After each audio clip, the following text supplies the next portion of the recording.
Yun, peace, magandang umaga, another day, another trip, on the way na tayo sa gym. Mag-isa lang tayo ngayon, chinat ko si Utol pero di nagre-reply, mukhang hindi mag-gym ngayon yun, baka tinamad na or baka hindi nakapag-alarm.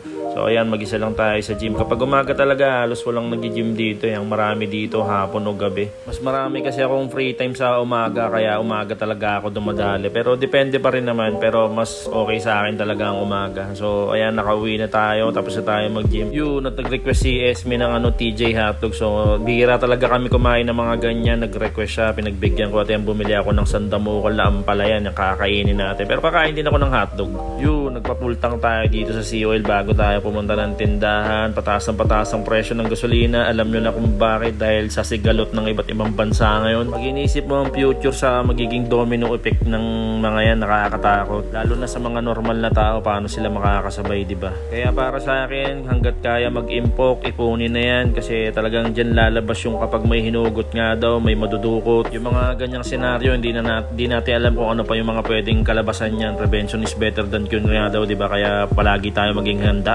Mukhang magiging survival of the fittest na naman, physically, mentally, alam nyo yun, financially. Kaya wag rin natin kakalimutan magdasal dahil God is with us. Yun, at si Esme ay magpapa-adjust ng kanyang brace dahil may natanggal daw at pupunta sa clinic niya or sa doktor niya ng ipin. At iatid na nga pala natin si Raven sa school niya, kasama rin natin si Dylan.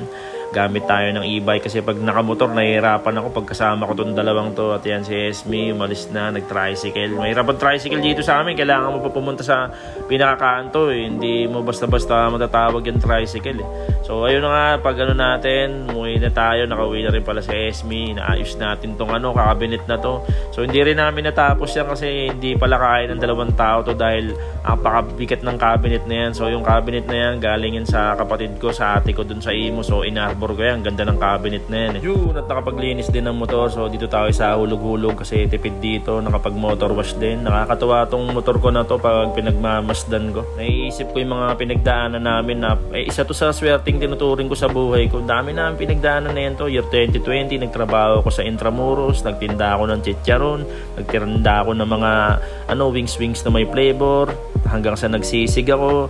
Lahat ng grind o hassle ko kasama ko to, kaya matuturing kong isa sa swerte ko at hindi ko talaga basta-basta bibitawan yan. At itong pamilya ko, nagbibigay rin sa akin ng swerte yan. Especially ito kay God, napakalakas natin dyan kay God. Kaya maraming salamat po sa lahat ng blessing na binibigay nyo sa amin araw-araw. To God, to the highest glory. Yun, at pagtapos namin bumili ng ulam sa Dasma Bayan, nag-request kasi si Esme ng ulamin, doon kami bumili. At yan, fast forward, papunta na tayo na tindahan. Kasama pa natin si Raven, di pa natutulog, narinig kasi ako lumabas, kaya sumama. Yun lang naman mga peace, kwentuhan malupit tayo sa susunod.